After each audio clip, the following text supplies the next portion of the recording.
Y hoy por hoy, dentro de su labor profesional, también como socio del estudio Arriazu, vienen trabajando en tratar de ayudarnos a entender la realidad de lo que pasa en el mundo y lo que pasa en la Argentina, con notable éxito en ambos casos, ¿sí? Lo que les ha dado por ahí un poco más de exposición. Hablábamos con Fernando al respecto, que a veces esto de pensar diferente y dentro de pensar diferente, tener la capacidad que normalmente no es común entre los economistas, no solo de explicar lo que ha sucedido, sino de entender lo que puede suceder y que la economía tenga capacidad predictiva. Así que Fernando, ojalá que sigamos en esa misma línea, y que nos siga sirviendo esta presentación para entender lo que estamos viviendo y tratar de poder tomar decisiones en función de las perspectivas, tanto de lo que sucede a nivel internacional, que entiendo vas a dar un repaso, como de profundizar un poco sobre la cambiante situación local. Así que, sin más preámbulos, te dejo empezar. Gracias, Aníbal. Buen día para todos. Gracias por la presentación. La verdad que la exposición trae más dolores de cabeza que otra cosa. Eh, Respecto del posicionamiento, a ver, siempre nosotros somos absolutamente leales a nuestro modelo de equilibrio general y cuando creemos que desde el punto de vista de la política económica se están haciendo las cosas bien, lo decimos, y cuando creemos que las cosas se hacen mal, también lo decimos, digamos, no estamos casados con nadie. Siempre fue, más allá del equilibrio general y las restricciones presupuestarias, la independencia de pensamiento, una clave de nuestra forma de hacer análisis económico. Empezamos con el mundo.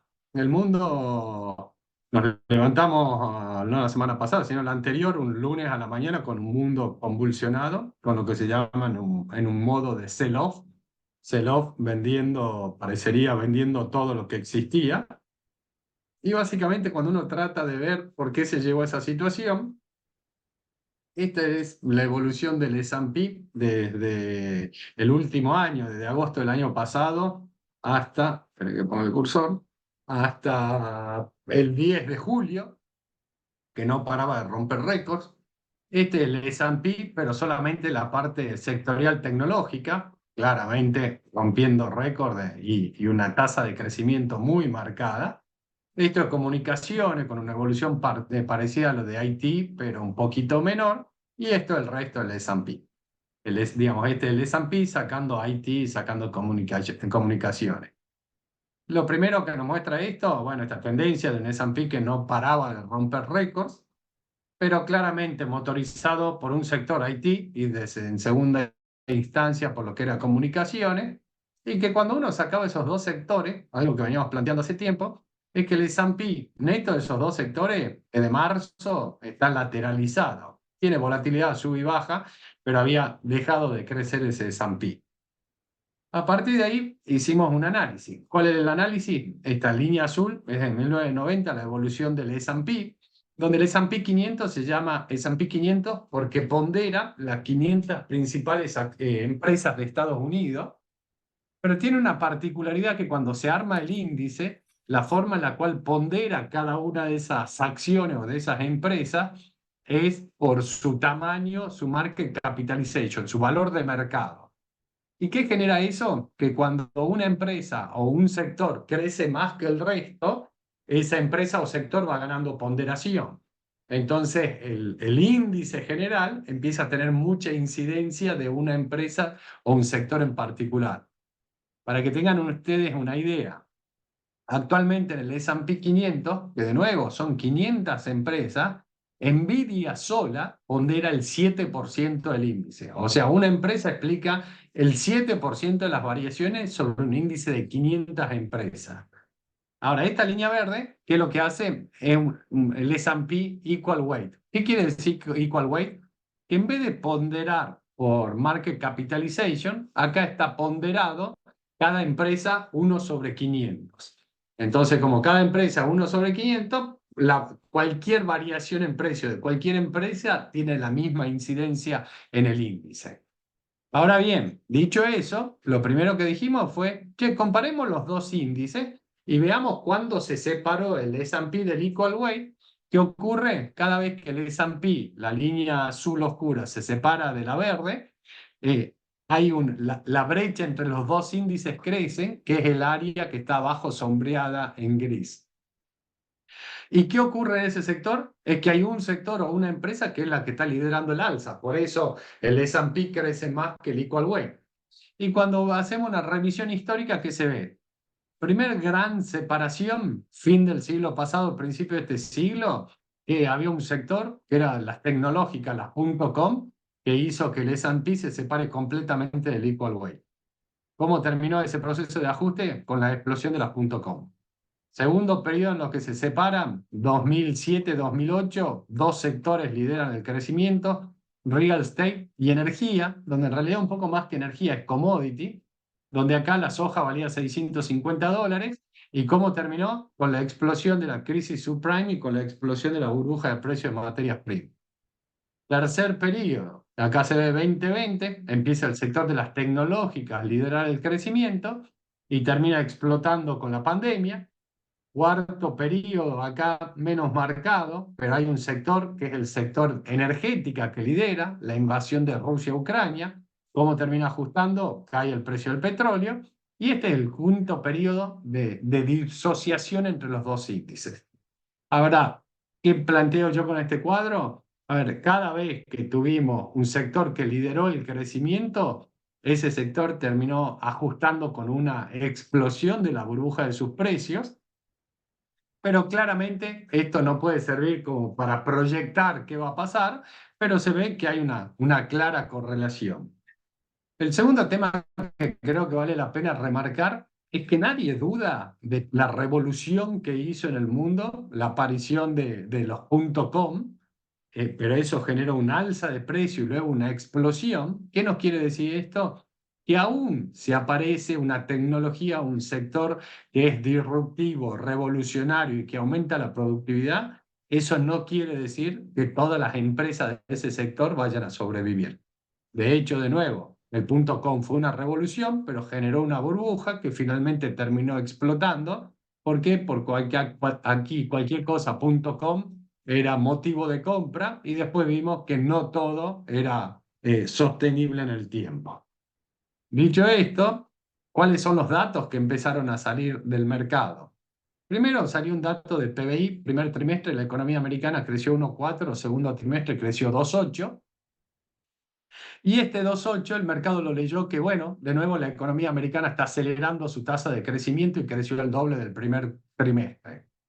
Pero hay algo en lo cual no se hizo tanto hincapié, que son la variación de inventario. En realidad, en el segundo trimestre, el 2,8% de incremento en la producción de la economía americana, 0,8 terminó como acumulación de inventarios.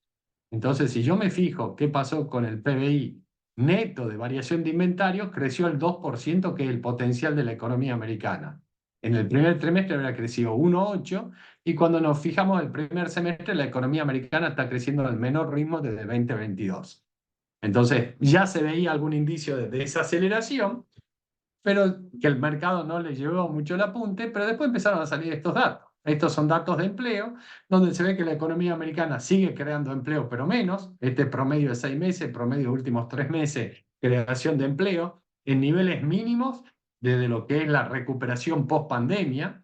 Entonces se ve, ahora parece, bueno, una economía creando menos empleo, y no solamente eso, sino que sube la tasa de desempleo.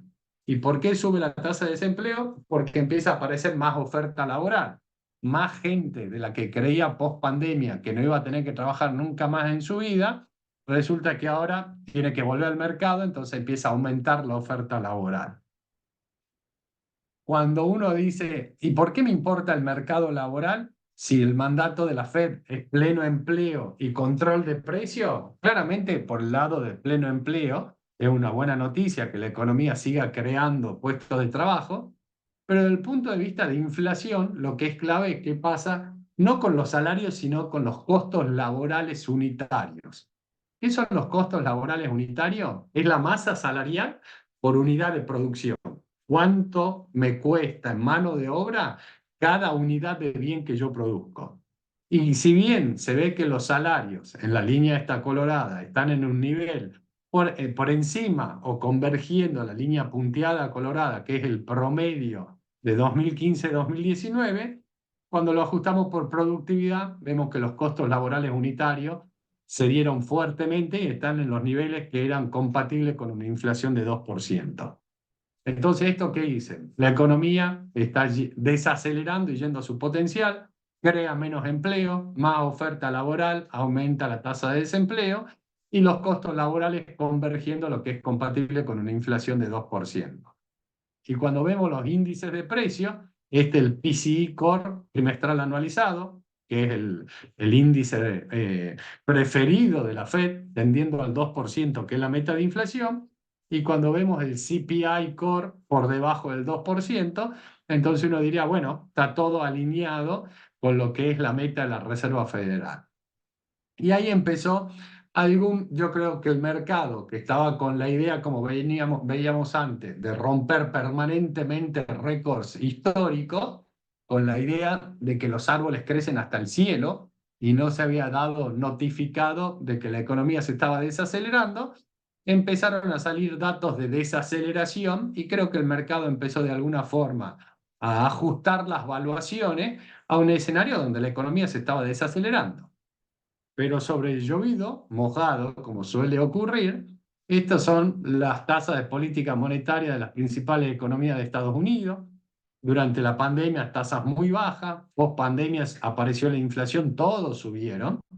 Después estabilizaron las tasas de política monetaria en distintos niveles, pero se ve que ya el Reino Unido, la Unión Europea y el Banco Central de Canadá empezaron una política de baja de tasa de interés, pero Estados Unidos mantiene su nivel de tasa de política monetaria, pero a contramano de todo aparece un Japón subiendo su tasa de política monetaria, un Japón que viene de años de tasa nominal negativa, que quiere decir que yo tomo un crédito en yenes en Japón por 100 yenes y al año devuelvo 99,90 yenes, o sea, devuelvo menos de lo que me prestaron, pero con un tema adicional, que yo no quiero tener yenes, yo quiero invertir en el IT americano que no para de crecer, entonces, ¿qué hacía?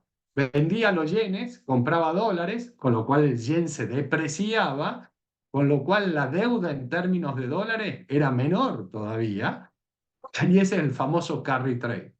Ahora, cuando el Banco Central de Japón ya me hizo dos subas, uno en marzo que nadie le llevó el apunte, pero una segunda suba ahora, muchos de los que estaban haciendo este carry dijeron, no, che, ahora yo tengo que empezar a devolver, a pagar una tasa positiva, voy a deshacer, voy a cancelar la deuda y para eso tengo que vender el subyacente, y esto es lo que generó el famoso lunes negro.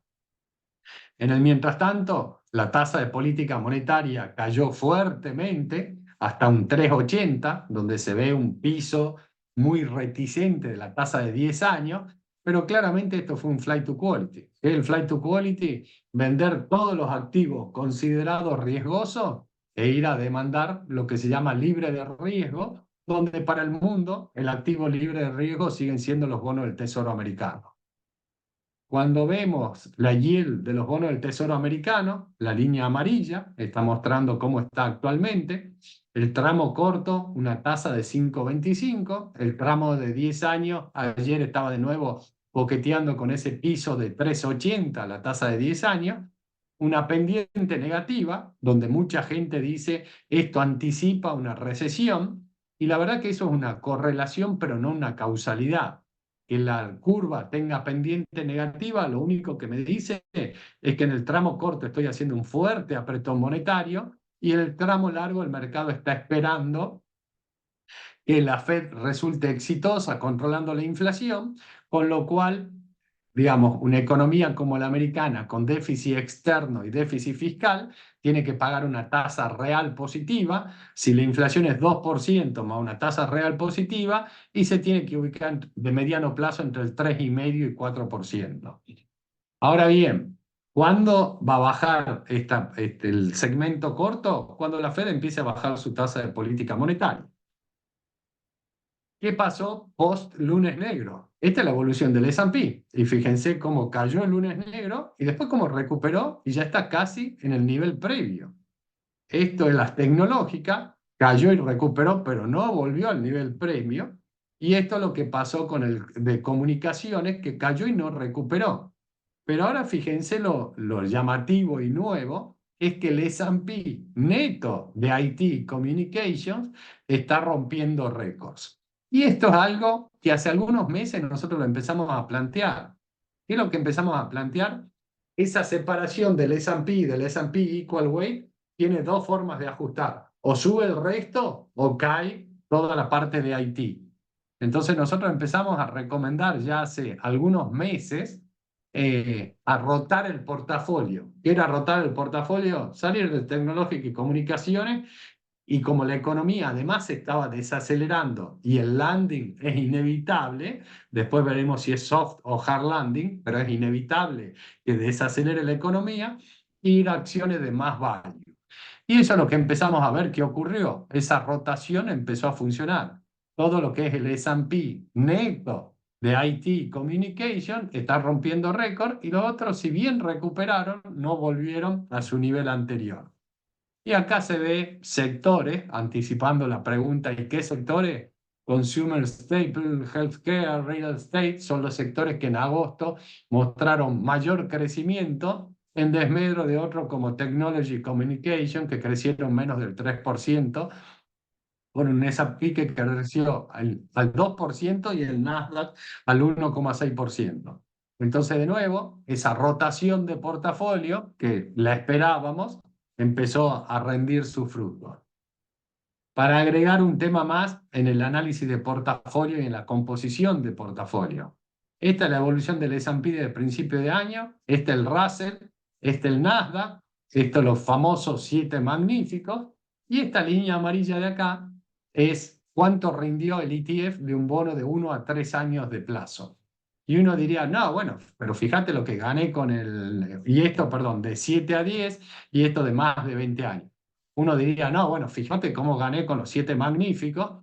Y lo que yo digo es, si conocen a alguien que compró acá, vendió acá y volvió a comprar acá, por favor que me mande el currículum porque me gustaría conocerle a esa persona. ¿Qué es lo que me muestra esto? Que este índice tiene una volatilidad enorme, igual que todos los índices accionarios, y que la verdad que si uno tiene una cartera conservadora, fíjense la volatilidad que tuvo la renta fija, devengando tasas de interés arriba de 5% en el año.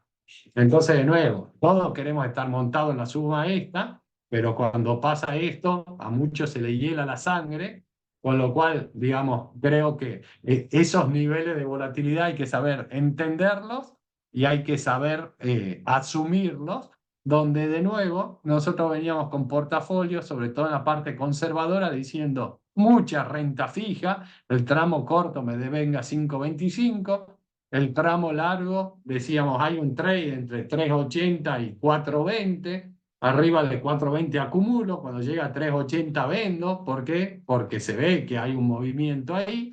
Y dentro de equity, lo que en algún momento fue tecnológico, nosotros recomendábamos salir de tecnológico y rotear portafolios hacia value, porque la economía se está desacelerando y esa desaceleración de la economía claramente iba a pegar en esa perspectiva de que los árboles crecían hasta el cielo y había dos alternativas para que ajuste el S&P y el Equal Weight. O caían las tecnológicas o subía el resto. Esa era la idea de rotar portafolios. Y la rotación, lo que estamos viendo es que están subiendo sectores menos sensibles al ciclo económico. Para terminar, de nuevo, recuerden lo que pasó a principios del siglo con las .com. Uno dice, no, bueno, la inteligencia artificial es un cambio estructural. Puede ser, no lo sabemos. Ahora lo que está claro es que no cualquier cosa que produzca o tenga inteligencia artificial va a sobrevivir. Con lo cual creo que también hay que ser muy cuidadoso de en qué empresa se entra.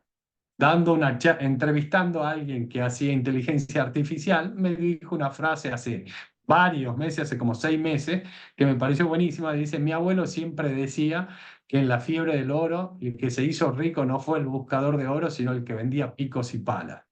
Bueno, dentro de eso, Nvidia produce picos y palas. El problema es que tiene la fábrica en Taiwán, que está al lado de China y muy expuesto a temas geopolíticos. Para ir terminando con la parte más de mercado global, esto es, a lo largo del tiempo, cuál era la expectativa que tenía el mercado de cuál iba a ser la tasa de política monetaria hacia fin de año. Y hoy, ¿cuál es la expectativa que tiene el mercado? Hoy el mercado le está dando casi 70% de probabilidad. Perdón, esto es en la reunión de ahora de septiembre. Le está dando 70% de probabilidad que en la reunión del 18 de septiembre haya una baja de 25 basic point y le está dando el otro 30% que en realidad haya una baja de 50 basic point en la reunión de septiembre. Dos comentarios. Primero, y de hecho, leyendo las minutas de la Fed del fin de semana, se ve claramente eso. Para la Fed, que caiga el precio de los activos no es un problema. Yo diría, es hasta una bendición. Para la Fed, lo que es un problema es que la economía entre en recesión. Eso sí sería un problema. Ahora, la Fed tiene que tomar decisiones de política monetaria con datos de la economía de hace 1, 2 o 3 meses atrás. O sea, no sabe qué está pasando hoy día puntualmente con la política, con la economía americana, pero tiene que tomar decisiones. Si la Fed, en pos de tratar de dar una buena señal, hace una baja demasiado agresiva, la lectura del mercado va a ser, la economía está teniendo más problemas de lo que nos imaginábamos.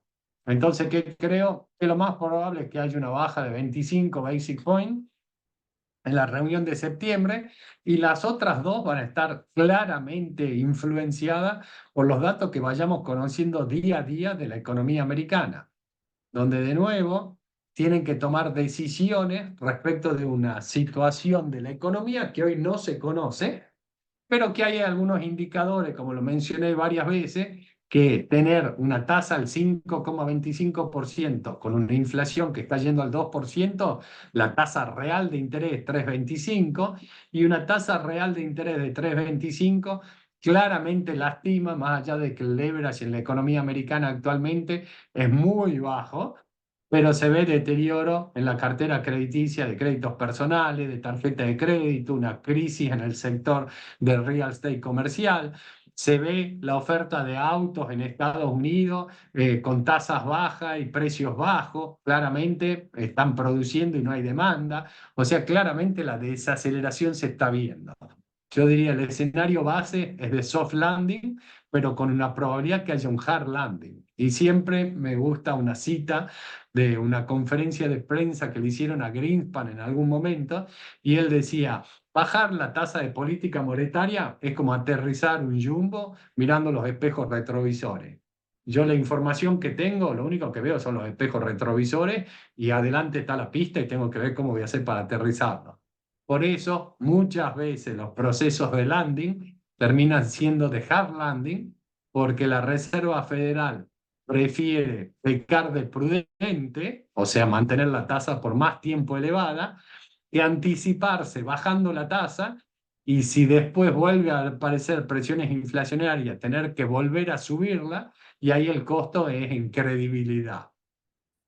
Dicho esto, para terminar, si bien de corto plazo la situación fiscal de Estados Unidos no es preocupante y los flight to quality siguen siendo hacia bonos del Tesoro americano, esta es la evolución del gasto público americano, fuerte expansión en la pandemia, la contracción posterior, pero se quedaron con más de 2,5 puntos de gasto en el medio. Esto es lo que pasó con los ingresos de 16,6 a 17, y esta es la evolución del déficit fiscal. Llegó a tener 20 puntos de déficit fiscal en plena pandemia, lo ajustó tarde y lento, pero llegó a tener menos de 5 puntos, después expandió el año pasado y ahora está con un déficit fiscal de 7 puntos del producto. ¿Por qué planteo esto? Porque salieron las proyecciones que hace la Oficina del Presupuesto del Congreso americano y lo que dice es algo que también venimos sosteniendo. La economía americana está envejeciendo. Entonces, todo lo relacionado con seguridad social y con salud, fíjense cómo va subiendo el gasto sobre el eje de la izquierda, su participación en el PBI. Pero a esto hay que agregarle que como la deuda va subiendo y la tasa es alta, el área gris de acá, la carga de intereses también va subiendo. Si no se toman medidas de gasto ni de ingreso, esta es la proyección de la recaudación y esta es la proyección del déficit fiscal que hace la Oficina del Presupuesto del Congreso americano, que llegaría a 9 puntos del producto. Y uno diría, bueno, está bien, va a subir 2 puntos más en 30 años, no es nada.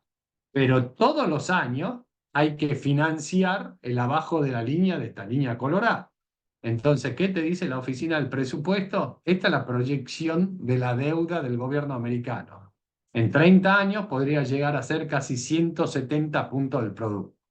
De nuevo, 30 años es largo plazo, el mercado no va a esperar tampoco 30 años para tomar decisión, pero lo que muestra esto es claramente que la situación del gobierno americano está en una situación fiscal divergente y que se tienen que tomar medidas.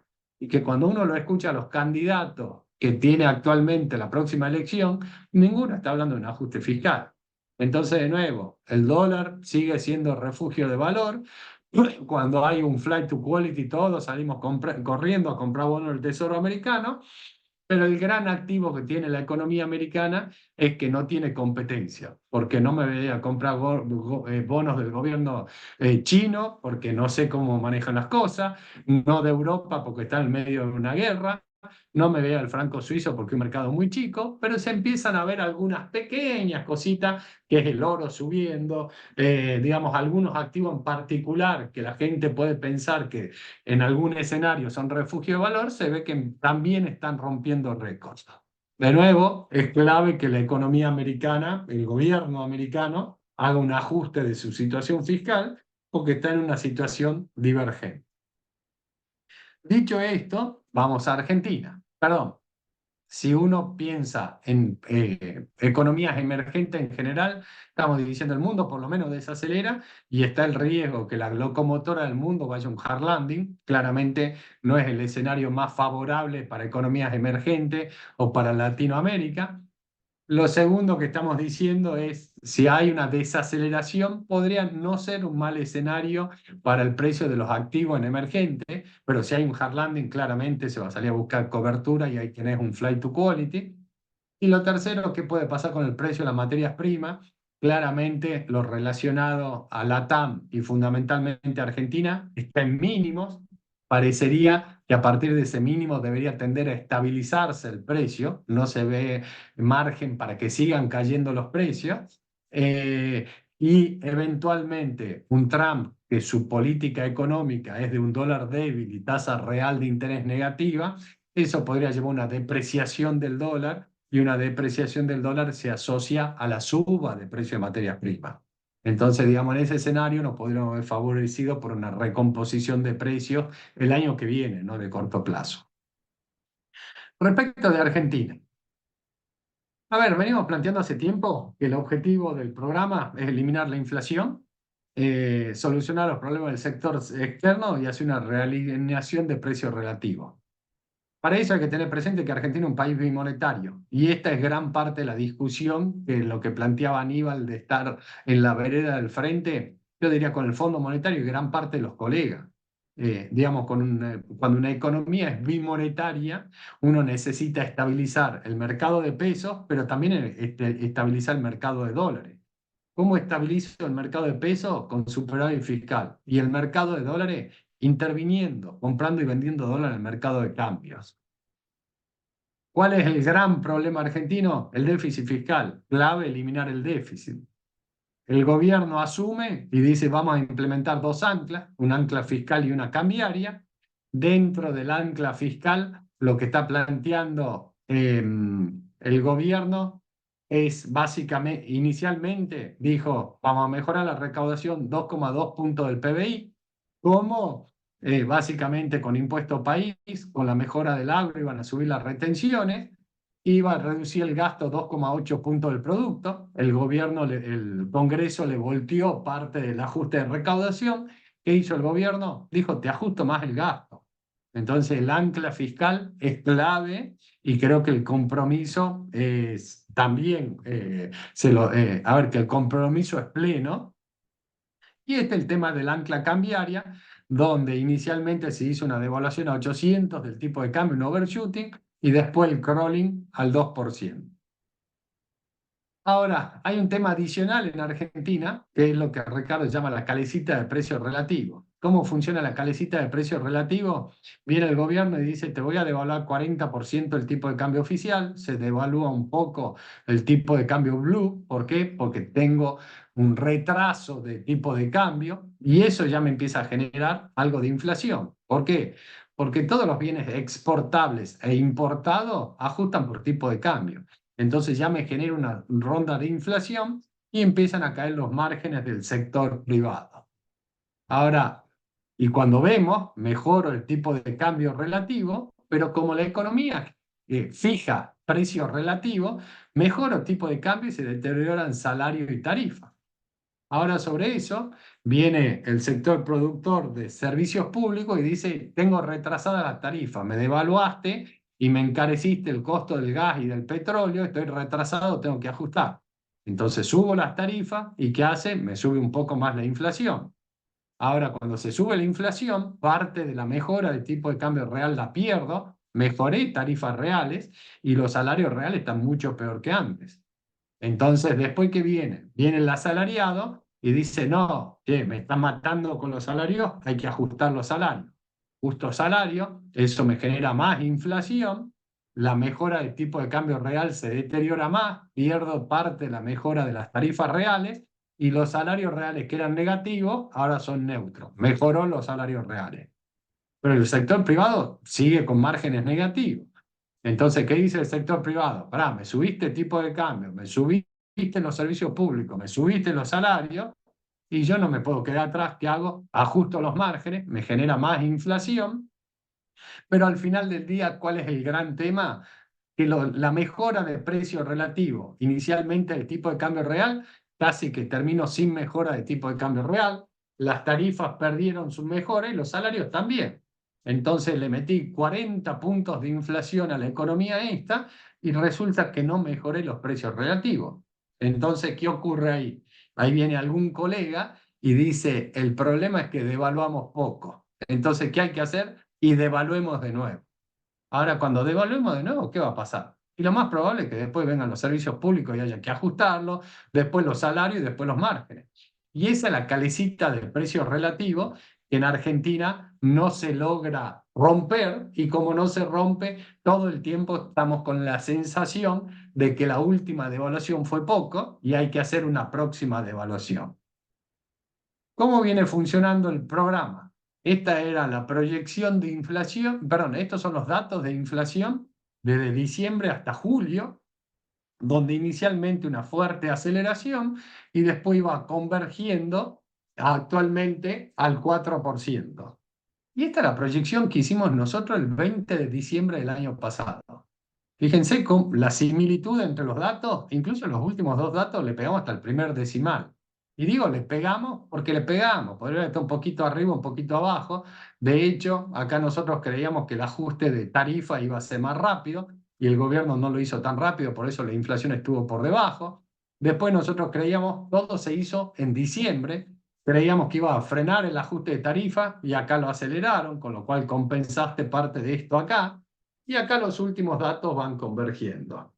Ahora bien, ¿qué es lo que nos muestra esto? Que si yo inicialmente devalúo fuerte, inicialmente libero el precio de la nafta, libero el precio de la medicina prepaga, le pongo el impuesto país y después al mes siguiente tengo un impacto arrastre, pero después no devalúo tanto, no suben tanto las naftas, no sube tanto la prepaga, no te subo más el impuesto país, nada, inevitablemente la inflación va a ir cayendo. Y esto es lo que el mercado decía. Recién en junio vamos a ver inflación de un dígito. Nosotros veníamos planteando en abril, y de hecho abril la inflación fue de un dígito, y ahora después el mercado decía, no, no vamos a romper el 5% de inflación, y ya estás abajo del 4%, y ahora te dicen, no vas a romper el 4% de inflación, y en realidad la núcleo en julio ya fue 3,8%, y creemos que va a seguir rompiendo el ritmo de inflación. Cuando uno ve ¿Por qué la inflación tuvo ese comportamiento? Esta es la inflación núcleo, fuerte salto en diciembre y después va desacelerando. Regulados. En realidad el ajuste arrancó el mes siguiente, fíjense, no fue en diciembre, fue en enero. Ahora luego del salto inicial, y bueno, se va desacelerando. Estos son los estacionales, los que dependen más de si hay una helada, si hay una inundación o algo por el estilo. Y este es el nivel general, donde el nivel general se va desacelerando y en realidad va convergiendo lentamente a la tasa de crawling. Y este es otro de los temas que venimos planteando hace meses, que cuando la inflación caiga sobre el crawling, que ahora parece imposible, igual que la inflación en abril fuera a ser de un dígito, o igual que la inflación fuera a romper el 5%. Ahora que la inflación vaya al 2% sigue pareciendo imposible, pero seguimos creyendo que es el escenario más probable y en ese escenario, si querés bajar la tasa de inflación, lo que vas a tener que hacer no es ni devaluar ni acelerar el crawling, sino desacelerar el crawling. Acá se ve más claramente, esta es la inflación mayorista, donde de nuevo, mayorista no anticipa a minorista porque son distintas canastas, pero fíjense cómo el IPC, el índice de precios mayorista fue 54 en diciembre y va cayendo y empieza a converger a números en torno al 3. Pero fíjense los productos importados dentro de mayorista, en diciembre creció 80%, que casualmente fue 80% la devaluación promedio de diciembre contra el tipo de cambio promedio de noviembre. Y fíjense cómo rápidamente empezó a caer y ahora está convergiendo ya al crawling de 2%. Entonces, si quiero bajar estos precios, ¿qué voy a tener que hacer? Desacelerar la tasa de crawling.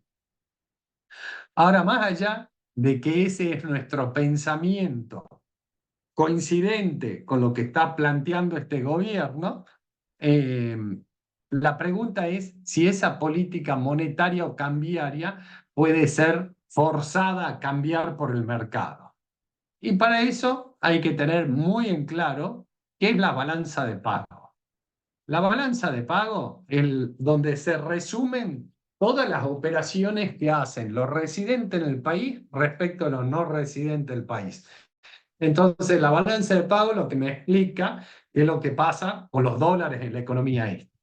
Y tiene tres componentes: la cuenta corriente, la cuenta capital y la variación de reserva.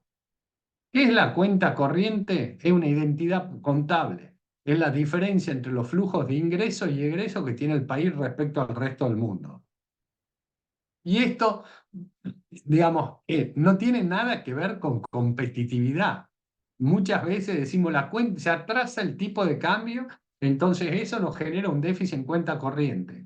No, lo que genera un déficit en cuenta corriente es si yo gasto más de los flujos de ingreso que tengo respecto al resto del mundo. Entonces, cuando uno piensa la cuenta corriente como una restricción presupuestaria, la diferencia entre los ingresos y los gastos, uno empieza a ver que hay países que son muy competitivos, pero tienen déficit en cuenta corriente.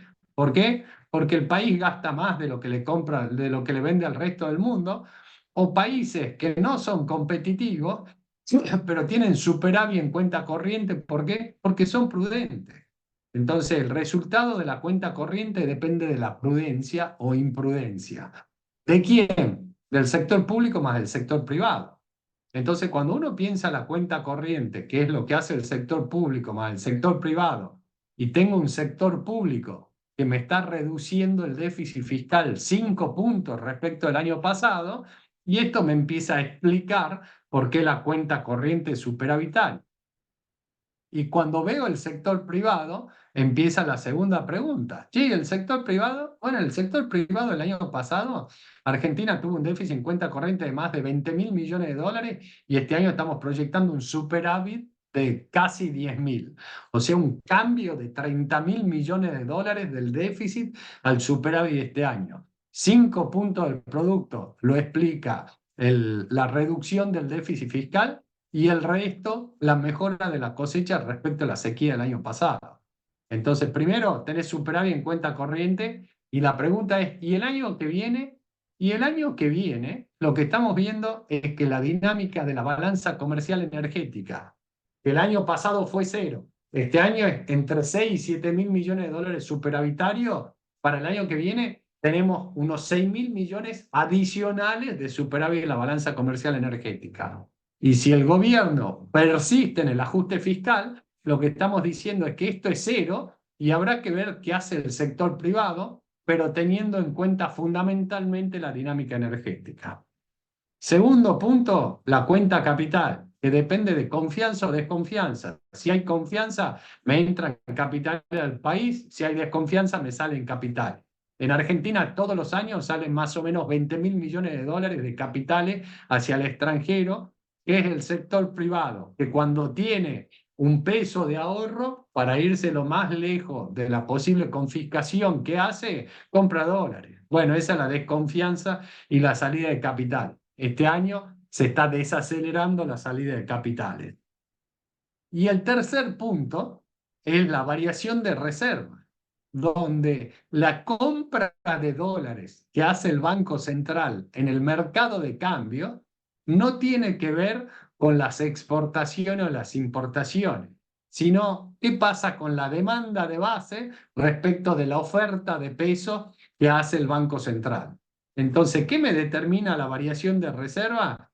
¿Cuántos pesos demanda la economía y cuántos pesos está emitiendo el Banco Central? Si la economía demanda pesos y el Banco Central no está emitiendo para financiar déficit fiscal, ¿de dónde van a salir esos pesos? De la venta de dólares al Banco Central. Ahora, si el Banco Central emite pesos y la economía no demanda esos pesos, ¿cómo ajusta? Con pérdida de reserva al Banco Central. Entonces, de nuevo, esto es otra identidad contable.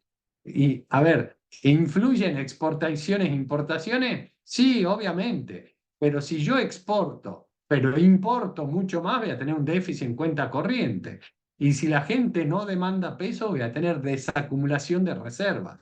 Entonces, de nuevo, este concepto de que se está acabando la liquidación de la cosecha gruesa y no estamos acumulando reservas, la acumulación de reservas está relacionado con esto, la oferta y la demanda de peso.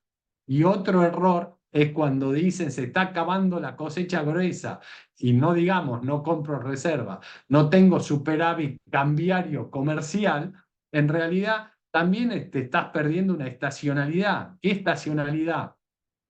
Que en el momento de la liquidación de la cosecha gruesa, el Banco Central debería tener un superávit cambiario comercial, también es el momento en el cual hace frío y el gas propio es insuficiente, entonces tenés que importar energía. ¿Y qué va a pasar? Y de hecho ya se está viendo en las próximas semanas. En las próximas semanas se va a acabar la liquidación de soja y maíz, o va a caer fuertemente. Pero se va a acabar el frío, y cuando se acabe el frío vas a tener que dejar de comprar gas y vas a volver a tener superávit comercial energético. Entonces, de nuevo, creo que todo o muchos están haciendo un análisis por lo menos parcial, y ese análisis parcial está llevando a conclusiones erróneas. Tipo de cambio real. Te dicen, el tipo de cambio se apreció fuertemente. Es cierto, fíjense del nivel que tenía cuando devaluaste, que era el tipo de cambio más despreciado de 2009, la fuerte apreciación que tuviste. Y si lo mido al contado con liqui, aún mayor. Fíjate la apreciación que tuviste al contado con liqui, y esto es que Argentina se hizo cara en dólares. Bueno, vení de un nivel que es digamos, la Argentina más barata en dólares desde de todo el siglo. Entonces venís de este nivel y tuviste una fuerte apreciación. Ahora, cuando te fijas el nivel actual y te vas hacia la izquierda, fíjate todo, 2016, 2017, tuviste más apreciado que ahora. Y si te vas un poco más atrás, estás en niveles parecidos 2008, 2009. Ahora, en vez de ir al 2002, vamos a 1825. Este es el tipo de cambio real. Y este es el promedio de tipo de cambio real histórico. ¿Dónde estamos? En el promedio histórico. Ahora hay mucha gente que dice, bueno, pero fíjate lo apreciado que estamos respecto a esto o esto. Cada vez que tenés un fuerte salto de tipo de cambio real o lo que muchos dicen una mejora de competitividad, es consecuencia de qué? De una salida de capitales fenomenales que me generó una devaluación, que me generó esa mejora de tipo de cambio real contra la miseria de los salarios en términos de dólares. Si nos fijamos, Rodrigazo, nos fijamos la hiper del 89, la salida de la convertibilidad, la crisis de Macri, bueno, cada uno de estos picos es un evento de desconfianza, de salida de capitales fenomenal que me generó ese salto en el tipo de cambio real. Ahora, post ese salto, inevitablemente la devaluación pasa a precio y que tengo que después el tipo de cambio real vuelve a algún nivel, nadie sabe cuál es el nivel de equilibrio, pero claramente estos niveles no son de equilibrio. Hay gente que plantea que hay que tener un tipo de cambio real alto, como si alguien pudiese manejar el tipo de cambio real. Uno maneja el tipo de cambio nominal y después la situación macroeconómica es la que te maneja el tipo de cambio real. Es lo mismo que cuando uno dice quiero tener salarios reales altos. Uno determina salarios nominales y después la situación macroeconómica va a terminar determinando cuál es el poder de compra de esos salarios, cuál es el salario real. Uno no puede tener un objetivo de tipo de cambio real. Dicho esto, estamos en el promedio. Bueno, fíjense lo que fue toda la época de oro de Argentina, cuando se construyó Argentina, el tipo de cambio real estaba claramente por debajo del nivel actual. ¿Por qué? Porque tenías un ingreso de capitales fenomenal para generar toda la inversión que te iba a permitir después el crecimiento de Argentina. Entonces, de nuevo, esta idea que el tipo de cambio real está atrasado, entonces hay que devaluar para llegar acá. Y cuando lleguemos acá vamos a ser muy competitivos porque los salarios en dólares van a ser miserables. Pero ¿qué pasa después? La macroeconomía me vuelve a apreciar el tipo de cambio real y después viene otro genio que dice, no, eso pasó porque devaluamos poco, hay que volver a devaluar. Como resultado de eso, estas son las compras de dólares en el mercado de cambio, récord de compra de dólares desde que asumió el gobierno hasta ahora. Es cierto, en el margen está cayendo y es negativo, después vamos a ver por qué, pero récord histórico de compra de dólares. Ahora, mucha gente empieza a plantear, el año que viene la deuda es impagable. Bueno, estos son los vencimientos que hay de deuda. De deuda hasta fin de año y el año que viene. Estos son los vencimientos de capital y estos son los pagos de intereses. Hasta fin de año le tenés que pagar intereses al Fondo Monetario, 1.500 millones de dólares, tenés que pagar 940 a otros organismos y tenés que pagar 185 de Bopreal. Y parte de esto ya se pagó, lo de julio y agosto, con lo cual estos 2.800 son 1.800 millones. ¿Alguien piensa que de acá a fin de año, porque falten 1.800 millones de dólares, Argentina va a tener un problema? Sinceramente, yo creo que no. Ahora, el año que viene, estos 8.500 millones de dólares que tengo que pagar de intereses, que fundamentalmente son 3.000 de bonos, 3.000 de Fondo Monetario, 1.800 de otros organismos, ¿cómo se financian? Vía cuenta corriente. ¿Qué quiere decir? Uno tiene que proyectar una cuenta corriente y en esa cuenta corriente balanza de pago está incluido el pago de los intereses. Entonces, si yo le estoy diciendo que tengo un superávit de 7.000 millones de dólares el año que viene en la cuenta corriente, eso ya incluye el pago de estos intereses. Entonces, ¿se pueden pagar los intereses? Sí, claramente se pueden pagar los intereses. Estos son los vencimientos de capital. El año que viene Argentina tiene 11.800 millones de dólares de vencimiento de capital. Esos 11.800 millones de dólares de vencimiento de capital tienen el supuesto que no logro rolear nada. Tengo que pagar todos los vencimientos. Ok, supongamos que vencen los 11.800. Si yo tengo un superávit en cuenta corriente de 7.000 millones de dólares, estoy diciendo que ya tengo más del 60% de estos vencimientos financiados vía cuenta corriente de balanza de pago. Entonces, ¿qué me faltaría? Rolear el 40%. Entonces, de nuevo, a ver, ¿hay escenarios peores? Sí, puede ser que la soja valga 20 dólares en vez de 350. Claramente puede ser peor. ¿Puede haber escenarios peores? Sí. que el mundo diga, a pesar de que Argentina tiene superávit fiscal, bajó la inflación, compra dólares, está recuperando el margen de actividad económica, no lo vamos a financiar. Queremos que nos pague el 100% de la deuda. Claramente no te alcanzan los dólares. Entonces, que venga una chicharrita y perdamos el 100% de la maíz y después venga algo y perdamos el 100% de la soja. Claramente, uno puede hacer escenarios donde vuela todo por el aire.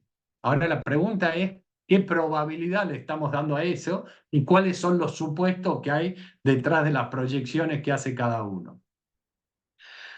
Esto es la deuda en pesos. ¿Qué viene haciendo el gobierno? Sobrecolocando deuda en pesos. Con la sobrecolocación de deuda en pesos más el superávit fiscal, chupa pesos de la economía. Ahora, yendo de nuevo a esta idea de que no estamos comprando dólares. ¿Esto es enero, julio o qué? ¿O que el productor está sentado sobre la cosecha? En los primeros 7 meses del año, las exportaciones en cantidad de productos primarios crecieron 53%, las manufacturas de origen agropecuario en volúmenes crecieron 30%. La balanza comercial de un déficit en 7 meses del año pasado de 5.200 millones de dólares, te fuiste a un superávit de más de 12.000. Mejoraste casi 17.500 millones de dólares la balanza comercial. Ahora te dicen, no, bueno, porque cayeron las impuestos. Obviamente, siempre que uno hace un ajuste, la mejora en las cuentas externas, ¿por qué se da? Se te da por caída en las importaciones, porque cuando devaluás, bajás los salarios en dólares, bajás el poder de compra y te caen las importaciones. Acá tuviste un poco de mejora de exportaciones, pero no fue por la devaluación, fue porque estamos comparando contra una sequía el año pasado. De nuevo, esto que nos mejora la competitividad, la devaluación no mejora la competitividad, baja los salarios en dólares, entonces el ajuste siempre se da por caída de importación. Ahora esta es la dinámica clave. Fíjense, 7 meses del año, combustibles, volúmenes crecieron 29%. Combustibles, importaciones cayeron 44%. La balanza comercial energética de un déficit de 1.100 millones a un superávit de 3.000 millones ya mejoró en los primeros 7 meses del año 4.000 millones de dólares. Obviamente, cuando yo veo solo julio, las exportaciones contra casi 30%, en julio crecieron 26%, pero las IMPO, que venían cayendo 44%, en julio cayeron solo 17% interanual. De nuevo, porque hace frío y hay que importar gas. Ahora, cuando pare cuando pare el frío, ¿qué va a pasar? Fíjense que la mejora en la balanza comercial energética solo en julio fue 600 millones y tuviste apenas un superávit de 200 millones. Ahora, cuando se vaya el frío, este superávit va a empezar a crecer de nuevo y eso te va a generar que mejoren las cuentas externas y que te mejore la liquidación de divisas. Ahora bien, estamos con el tema menor compra de reserva e incremento de la brecha. Lo planteamos muchas veces acá. El gobierno cometió 3 errores de política monetaria. ¿Cuáles fueron? Primero, bajó la tasa de interés demasiado rápida. Lo segundo, con la obstinación que tienen por reducir el balance del Banco Central, querían convertir los pases pasivos o los pasivos remunerados en deuda del Tesoro y esto generó una expansión de crédito interno neto. Esto generó pesos excedentes en la economía.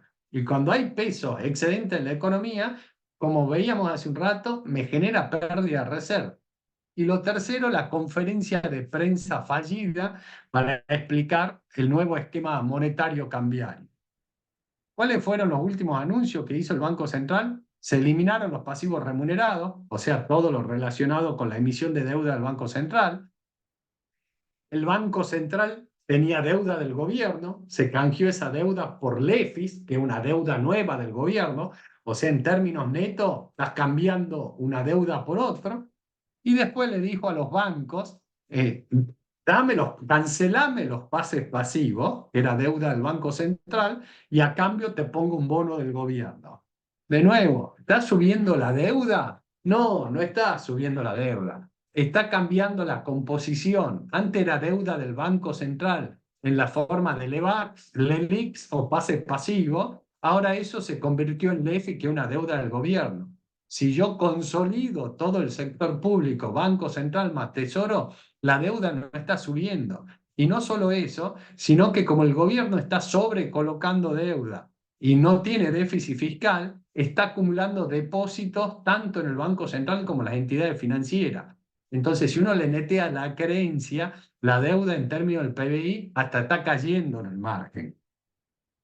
Respecto a la política cambiaria, ¿qué dicen? Se mantiene el crawling al 2% y acá está el comunicado fallido, malentendido o lo que fuere.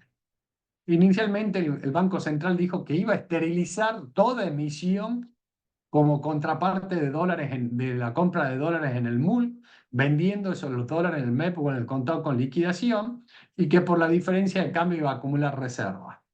Y acá nosotros hicimos un cambio sutil. El Banco Central no va a esterilizar, sino podrá esterilizar.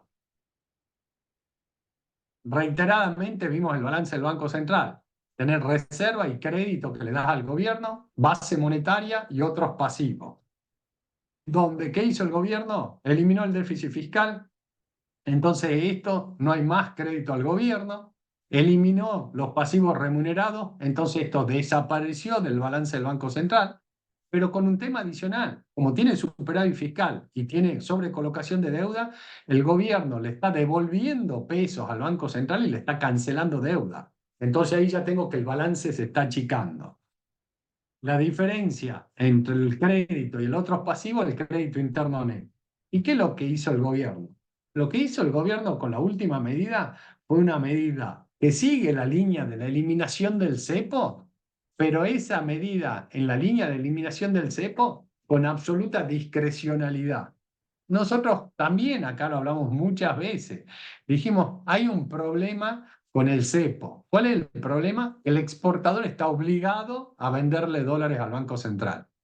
Entonces, como el exportador está obligado a venderle sus dólares al Banco Central, el Banco Central le da pesos que no sabemos si el exportador los quiere o no. Entonces, si el exportador recibe estos pesos y no los demanda la economía, eso me genera pesos excedentes. Y si hay pesos excedentes, ¿qué pasa? O pierdo reserva o tengo presión sobre la brecha cambiaria. Entonces, lo que yo venía planteando, el gobierno le tiene que flexibilizar la norma al exportador, que no lo obligue a liquidar los dólares o prolongar el plazo, por lo menos. Y el gobierno toma una decisión, yo diría, eh, que se guarda la decisión. El exportador sigue estando obligado a venderle los dólares, a cambio el Banco Central le da pesos, ¿y qué hace ahí el Banco Central? Va a ver la brecha cambiaria. ¿Por qué? Porque si el Banco Central compra dólares y emite pesos y la brecha cambiaria se mantiene o cae, quiere decir que estos pesos están siendo demandados por la economía. Ahora, si el Banco Central compra dólares, emite peso y la brecha sube, eso está diciendo que esos pesos no están siendo demandados. Entonces, ¿qué hay que hacer? Usar esos dólares para intervenir en el MEP o el contado con liqui. ¿Qué tiene esta última medida? El gobierno lo que está diciendo es el tipo de cambios en la brecha, ¿se mantiene o cae? De ahora en más, yo manejo la brecha. ¿Y qué es lo que ocurrió? Lo que esperábamos. Este es el tipo de cambio oficial, este es el contado con liquidación, que inicialmente subió mayo y junio, y nosotros dijimos, sí, es un problema, pero ¿qué tiene que hacer el gobierno? Preservar en el programa de ajuste fiscal y de esterilización de pesos, porque este problema fue porque bajaste muy rápido la tasa de interés y en el intento de canjear pase por LECAPS dejaste peso en la economía. Pero en la medida que vos sigas con el superávit fiscal y a lo que se le agrega la última medida, el contado con liqui va a caer y la brecha, perdón, esto está mal acá el último dato, y la brecha cayó, la brecha del 60% casi que tocó está en torno al 35%. ¿Por qué se amplió la brecha en el medio? Por lo que decíamos antes, esto es la demanda de pesos y esto es la oferta de peso. La diferencia entre la oferta y la demanda de peso es la acumulación de reservas. Fíjense hasta acá, hasta el mes de abril, ¿qué pasaba? Había poca demanda de peso, pero el crédito interno era negativo. Entonces, hasta acá, ¿qué hacía? El Banco Central compraba dólares como nunca antes. A partir de abril empezó la baja de la tasa de política monetaria y el traspaso de pases al ECAPS. ¿Y qué empezó a ocurrir? Bueno, fíjense, esto es acumulado. Empezaste a expandir crédito interno. Entonces, si vos expandís crédito interno y eso no es demandado, y lo que te empieza a pasar es o perder reservas o acumular menos reservas. Ahora fíjense lo interesante que viene pasando desde el 7 de agosto. Desde el 7 de agosto, la línea azul viene cayendo la demanda de base monetaria, pero la línea naranja viene cayendo más crédito interno. Entonces, ¿qué es lo que está pasando? Y el Banco Central milagrosamente está comprando de nuevo dólares en el mercado de cambio. Creo que es una noticia poco difundida. Si uno se fija qué viene pasando en el acumulado de agosto, el Banco Central volvió a comprar, viene comprando más de 300 millones de dólares en el mercado de cambio. ¿Por qué? Porque de nuevo empecé a contraer crédito interno neto. Y cuando contraigo crédito interno neto más que la demanda de base, o emito menos peso que lo que me demanda la economía, inexorablemente eso me genera acumulación de reserva. Hay gente que dice, se casaron con el enfoque monetario de la balanza de pago. No, no nos casamos con el enfoque monetario de la balanza de pago. Es una restricción presupuestaria, es una identidad contable. Digamos, es ir contra la ley de la gravedad, no reconocer el enfoque monetario de la balanza de pago. La reserva mejoraste de 21 billones a más de 27 billones. Las reservas netas redujiste el negativo que tenía de reservas netas, pero todavía son negativas en 6.000 millones de dólares. Entonces lo que dicen, no, hay que levantar el cepo y flotar. Sí, bien no ahí levantando el cepo y flotando cuando el Banco Central no tiene dólares propios. ¿Cuándo vas a levantar, vas a terminar de levantar el cepo? Cuando el Banco Central tenga dólares para defender algún tipo de cambio. Si en Argentina el Banco Central no tiene dólares para defender el tipo de cambio no para de subir y por detrás la inflación no para de subir. Entonces, pensar que podés levantar el cepo sin reserva en el Banco Central es suicida. Esto es la baja de la tasa de interés que venía haciendo el Banco Central y esto cómo repercutía en la tasa de plazo fijo, tomando un crawling de 2% hasta la tasa efectiva mensual en dólares. En el mes de mayo, por hacer un plazo fijo en dólares, me paga con el crawling al 2%, ganaba el 0,5% mensual en dólares. Ganaba el 6% anual cuando la tasa de un bono del Tesoro americano es 5,25. ¿Qué empieza a pasar? Dolarización de portafolio, evidentemente. Entonces, ¿cuál fue el error? El error fue la última baja. Nosotros veníamos bancando, no bancando, antes de que se hagan, diciendo es necesario bajar la tasa. ¿Por qué? Porque el argentino se fija en dólares. Pero la última baja te llegó a un nivel comparable con un bono del Tesoro americano con el crawling al 2%. Si yo este gráfico lo hago con el contado con liqui, en realidad, como se depreció más de 2% acá, fue recontra negativo y ahora se volvió positivo. ¿Por qué? Por la baja de brecha. Entonces acá, cuando se vuelve recontra negativo, todo el mundo quiere dolarizar más rápido. Ahora, cuando se vuelve positivo, ahora todo el mundo dice, vamos a hacer carry de nuevo. ¿Cómo funciona el programa inicialmente mal anunciado? Esta es la base monetaria de Argentina y esto es lo que el Banco Central llama la base monetaria amplia. ¿Qué es la base monetaria amplia? La base monetaria más los pasivos remunerados. ¿Y qué te dice el gobierno? Primero, nosotros asumimos acá y te eliminamos los pasivos remunerados. Actualmente, la base monetaria y la base monetaria amplia es lo mismo, porque no hay pasivos remunerados. ¿Qué es lo segundo que te dicen? Bueno, fíjate que históricamente esta línea punteada era el nivel de base monetaria histórico. Históricamente la base monetaria en Argentina eran 9 puntos del producto. Entonces, y es una de las fortalezas que planteábamos el año pasado, es que la monetización actualmente en Argentina está en mínimos históricos. Comparado a la hiperinflación de fines de los 80, principios de los 90, o la explosión de la convertibilidad. Nunca hubo tan pocos pesos para el tamaño de la economía.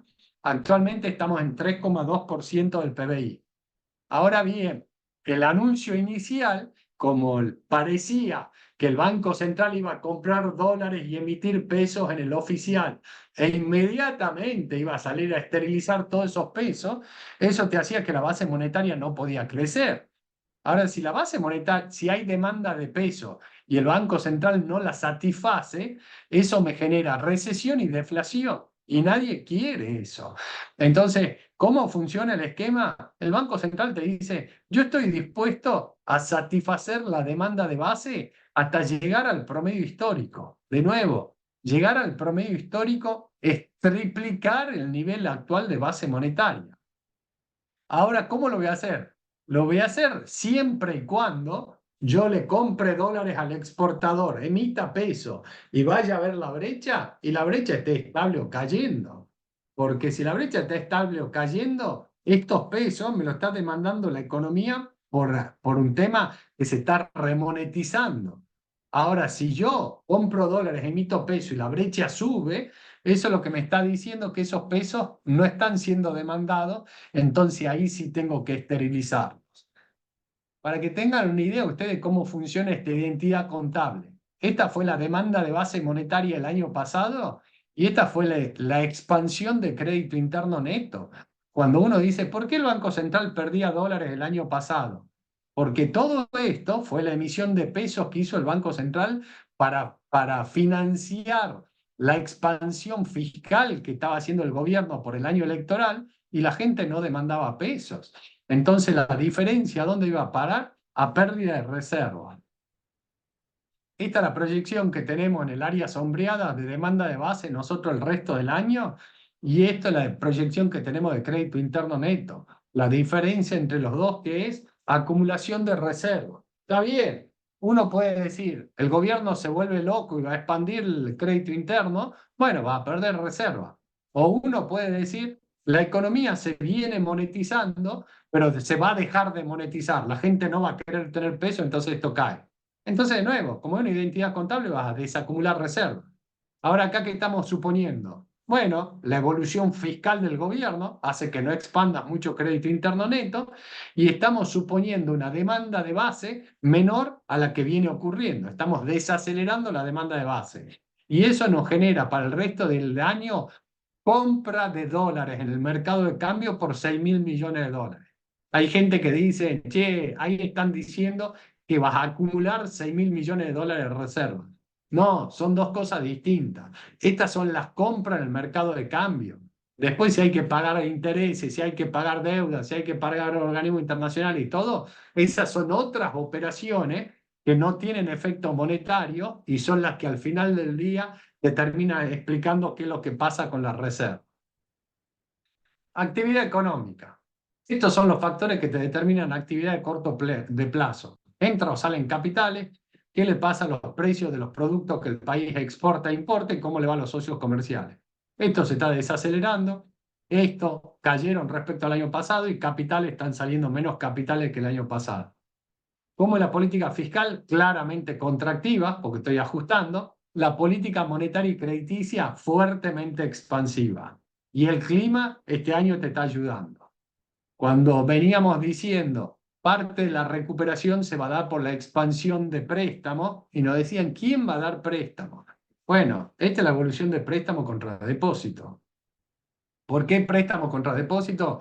Porque yo para hacer un depósito dejo de consumir, el crecimiento de los depósitos es contractivo. Cuando el banco da crédito, eso es expansivo. Entonces, ¿qué es lo que me explica actividad económica? La diferencia entre préstamos y depósitos. Fíjense cómo creció la velocidad y el nivel. Estás en niveles, yo diría, de 2020. Hace 4 años que no se ve esta expansión de crédito. Cuando uno dice, ¿y a quién le das crédito? Esto es un índice, el 12 de diciembre de 2024 igual a 100 en términos reales. Bueno, adelanto en cuenta corriente bastante estable. Otros adelantos tocó un mínimo en abril, creciendo. Documento a sola firma tocó un mínimo en mayo, creciendo. Documentos descontados, lo mismo. Documentos comprados, similar. Hipotecario, fíjense, hipotecario ajustó por inflación. Tocó un mínimo y en el margen creciendo crédito hipotecario. Prendario, mínimo en abril, creciendo. Personales, mínimo en abril, creciendo y ya el crédito en términos de poder de compra personal es más alto del que había en diciembre pasado. Esto es tarjeta de crédito con más volatilidad, estabilizándose, otros créditos y esta línea colorada del total de crédito. Si yo me fijo qué le pasó al crédito al sector privado, en términos reales, un índice 100, 12 de diciembre, cayó hasta casi 60, cayó 40%. Hoy está en 90, o sea, de 60 a 90 subió 50 puntos en términos reales el crédito que le da el sistema financiero al sector privado. Claramente, eso algún impacto en la actividad económica tiene que tener. ¿Qué era lo otro que veníamos hablando? Esta era la sequía anterior y la recuperación posterior. Esto es cómo fue la sequía el año pasado y la recuperación actual. Idéntico a lo del otro año. Tuviste en mayo una tasa de crecimiento de más del 100% del PBI agropecuario y en junio estás arriba del 8% de tasa de crecimiento interanual del sector agropecuario. Obviamente esto va a desacelerar porque la estacionalidad de la cosecha es segundo trimestre, pero son los factores que veníamos diciendo, te tienen que ayudar a la recuperación de actividad económica y son los que están haciendo que se recupere actividad económica. Respecto de la otra ancla, que es el fisco y esta decisión del Congreso de sacar una ley para recomponer las jubilaciones, que dicho sea de paso, hoy las jubilaciones en términos reales ya están por arriba del nivel de noviembre del año pasado, antes de cualquier medida que tome el Congreso. Y la pregunta es, ¿esto lo va a hacer volar por el aire? Esta es la evolución de los ingresos. Fíjense cómo se van desacelerando en términos del PBI, claramente por reducción de ganancias. He explicado esto fundamentalmente. Y esta fue la evolución de los gastos, semestral anualizado. Fíjense el ajuste que hizo el gobierno y este es el resultado de déficit primario a superávit primario. ¿Alguien cree que el gobierno va a resignar el superávit fiscal? La verdad que si el Congreso saca leyes para expandir gastos, no tengo ninguna duda que el gobierno va a recortar otros gastos o va a subir otros ingresos, pero no está en juego el equilibrio fiscal. Cuando veíamos, este fue el ajuste que había hecho inicialmente el gobierno en el mes de enero, 40 puntos en términos real interanual, y habíamos dicho lo va a ir aflojando en el margen. Y de hecho lo va aflojando en el margen porque inicialmente había hecho un sobreajuste y un sobreajuste innecesario. ¿Cuáles son las respuestas del mercado? Esto es la curva del ECAPS el 22 de agosto, esto el 19 de julio. Fíjense cómo cayeron los rendimientos, claramente están subiendo el precio de las LECAPS y cuando sube el precio de las LECAPS es claramente porque hay gente que lo está demandando y de alguna forma haciendo el carry. Este es el riesgo país que creció y todos decimos subió el riesgo país por todos los problemas argentinos. Sí, Argentina tiene un montón de problemas. Ahora este es el riesgo país de Argentina respecto a América Latina. Fíjense, era 6 veces, cayó a 3 y se lateralizó. El mundo desacelerando, flight to quality, lunes negro, baja de precio de materias primas, hace que suba el riesgo país en todos los países. Entonces el relativo está estable, sube el riesgo país en todos lados. Obviamente, Argentina tiene un riesgo país que es 3 veces el del resto de América Latina y lo tiene que comprimir y es necesario bajar el riesgo, acceder al mercado, obviamente. Pero cuando sube el riesgo país, subió el riesgo país en todos los emergentes y en toda América Latina. Este es cuánto vale el GD30, que había llegado a valer $60 y ahora está abajo de los $55. Y esta, para terminar, la comparación del rendimiento de un bono a 10 años argentino con otro de América Latina, todos abajo del 6%, salvo Ecuador, que rinde 17%. Y la verdad que cuando yo veo un bono que rinde 25% de un país que está en equilibrio fiscal o superávit fiscal, que está empezando a tener alguna recuperación de actividad económica, está bajando la inflación y que hacia fin de año va a estar en un dígito, absolutamente insuficiente e injustificado, pero te está bajando la tasa de inflación. La proyección, por lo menos la nuestra, es que el año que viene vas a tener superávit en cuenta corriente. Ese superávit tiene incluido el pago de los intereses, incluso de los bonos, y que con ese superávit podés financiar el 70% de los vencimientos, con lo cual solo tendrías que rolear el otro 30-35% de los vencimientos. Y la verdad que yo veo el precio de este bono y me parece que es un bono que está barato. Ahora, este bono impacta sobre el precio de todos los activos en Argentina. Y cuando uno ve todos los activos en Argentina, y bueno, la sensación es que están baratos. obviamente, tan barato para el escenario que estamos planteando nosotros. Ahora, si uno piensa en el escenario que el año que viene Argentina tiene un déficit en cuenta corriente fenomenal, obviamente ahí no alcanzan los dólares y posiblemente vuele todo por los aires. La pregunta es, ¿qué probabilidad le damos a un escenario y al otro escenario?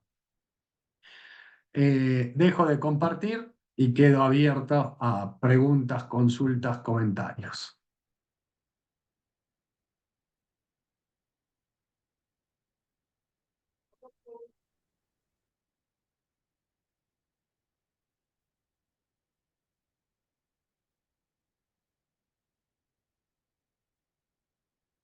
Estás Parece que muteado, Aníbal. Ahí está. dejaste todo con la boca cerrada, ¿eh? No, no, casi ni hay preguntas en en el panel. Eh, Vamos a romper el hielo y Saúl te invito también a hacerlo. Transmito lo que está escrito, que creo que es algo que salió o varios economistas mencionaron y sigue dando vuelta. Se viene en teoría la primera baja del impuesto país, ¿sí? Que estaría dividido en dos, una parte ahora en septiembre, según comentó el gobierno, y la otra parte en diciembre. Y muchos decían, bueno, esta es la oportunidad para recomponer el tipo de cambio real. Es decir, ya que vas a bajar el impuesto país, subí el tipo de cambio nominal. ¿Cómo ves eso? Si bien alguna vez ya te has expresado tu opinión, ¿cómo ves esa teoría o esa suposición? Errónea. ¿Por qué errónea? Mucha gente dice, si vos bajás 10 puntos el impuesto país, podés devaluar 10% y compensaste la baja de impuestos con la suba de tipo de cambio. Ajá. ¿Y qué pasa con el precio de los bienes exportables? Si yo devalúo 10%, va a subir todo lo exportable. ¿Y qué pasa con los servicios públicos? Que el precio depende del precio internacional del petróleo y el gas. Si yo devalúo 10%, me va a subir el precio del petróleo y el gas. Entonces, me empiezan a subir todos los precios por detrás. Entonces, de nuevo, pensar en eso es una devaluación compensada. Es cierto que para el importado, si yo te bajo 10 puntos y subo 10 puntos el tipo de cambio, el importado no debería variar su precio. Pero todo lo que es exportable, todo lo que es servicios públicos que depende del precio internacional de los hidrocarburos, claramente le va a impactar la devaluación y por detrás, si alguien quiere recomponer su ingreso por la calecita de precio relativo de Argentina y empieza a ajustar, bueno, claramente la inflación al mes siguiente se va a parecer más al 10%, ¿no? Bien, para dar un orden, vamos a empezar de arriba para abajo. Vamos del mundo para Argentina rápidamente y tratando de hacer un resumen. Ustedes ven que el ciclo de suba de tasas ya terminó, todo el mundo mostraste que está bajando tasas, empezaría a pasar lo mismo en Estados Unidos. Eso debería ayudar a una estabilización o quizás baja del dólar, especialmente, como mencionaba, si gana el amigo Donald. Eh, y deberíamos, como escenario más probable, vivir un soft landing. Siempre está el riesgo de hard landing en este tema de la política, del manejo de la política monetaria y del resto de las cosas en Estados Unidos. Maneja o mencionaste el tema del problema fiscal de Estados Unidos. Dado ese escenario, ¿sí? Algo mencionaste de la rotación de activos. ¿Te quedás más en acciones? ¿Te quedás más en renta fija buscando una mayor baja de tasa de interés que te pueda dar alguna ganancia de capital en los bonos? Eh, y ya que está, te meto ahí, porque no salió, el tema de China, ¿sí? Que sigue preocupando mucho, porque como que lo que era el motor de los mercados emergentes, quizá hoy está cambiando y algunos ya ponen a India como reemplazo, no logra cambiar su matriz de producto, ¿no? Y eso, entre que Estados Unidos desacelera y China, que por más que le ha tratado de poner un poco de piripipi a su economía, no lo logra, ¿cómo puede afectar a países como Brasil y obviamente a países como Argentina? A ver, primero, eh, Yo seguiría renta fija corta, porque ahí hay una pregunta también muy puntual del tema. Renta fija corta, está en 5,25. Yo no creo que la baja de tasa vaya a ser tan rápida. Y si es tan rápida, porque hay un problema. Con lo cual, en el escenario de soft landing, yo diría renta fija corta, seguiría siendo. El tramo largo está en 3,80, pero yo lo mantendría los bonos eso. ¿Por qué? Obviamente lo tenés que haber comprado arriba, ¿no? Arriba del 4,20, porque si el escenario es hard landing vas a tener un flight to quality y podemos ver la tasa de 10 años abajo de 3,80. Entonces claramente mantendría la renta fija larga. Respecto de acciones, a ver, claramente me inclino más por eso. Respecto de acciones, haciendo la aclaración, que son mucho más volátiles, que uno tiene que hay riesgo idiosincrático, que hay un montón de cosas. La rotación tiene el sustento de que hasta ahora Haití era lo que lideraba y cada vez que hubo un sector que lideró, terminó subiendo el resto o explotando la burbuja ahí. Entonces, en cualquiera de los dos casos, tenés que rotar, no te tenés que quedar en Haití. Entonces, ese es el supuesto. Acá preguntan, ¿Russell? No, yo creo que no es Russell, yo creo que es más los sectores de consumer staple, buscar por ahí sectores no correlacionados con el ciclo. Temas de defensa, temas, digamos, que no estén correlacionados con el ciclo económico, son los sectores a los cuales tenés que ir. Tenés el riesgo cierto, cierto, de que vayas a un hard landing y ahí en el hard landing claramente tenés que estar fuera del ciclo económico. Lo segundo que planteaste, China, sí, a ver, de China venimos hablando hace tiempo, que tiene un problema China que no lo tiene resuelto. Planteaste India al pasar, con Ricardo tenemos el vicio de siempre estar estudiando dinámicas de largo plazo y uno ve claramente que el mundo las próximas décadas va a estar liderado por una India, pero atrás de una India tenemos un continente joven, creciendo en población y con hambre que se llama África. Bueno, y los países, las regiones que son viejas tienen que ver dónde van a invertir su ahorro para que cuando sean más viejas alguien le pague la jubilación. Ahora, cuando vos te fijas en el mundo y quiénes son esos, y eso es la India, puede ser algo del sudeste asiático, el resto es África.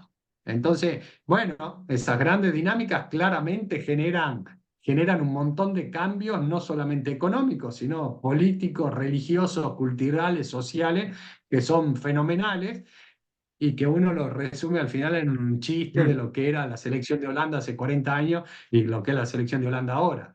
Pero de manera más trágica, lo que pasa en Inglaterra, lo que pasa en Francia, lo que pasa... Bueno, claramente eso es consecuencia de que Europa está dejando un continente vacío con todo el stock de capital productivo y que para un africano de la zona sur del Magreb a pesar de que crece mucho más que Europa, le va a llevar 200 años, llega a tener el PBI per cápita que tiene hoy Europa.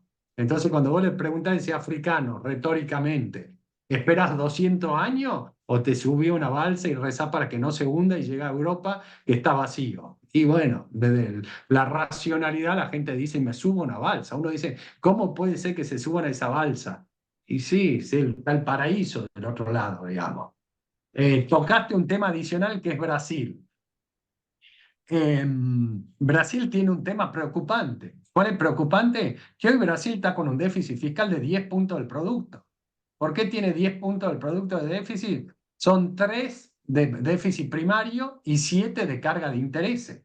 Entonces, cuando uno ve que el real se está depreciando, y bueno, Brasil está con un déficit en cuenta corriente y un déficit fiscal de 10 puntos del producto, y se ve que el sector privado está sacando capital. Bueno, a los brasileros les gusta la samba, pero al final del día, cuando tienen que cuidar su capital, hacen lo mismo que hace todo el mundo, ¿no?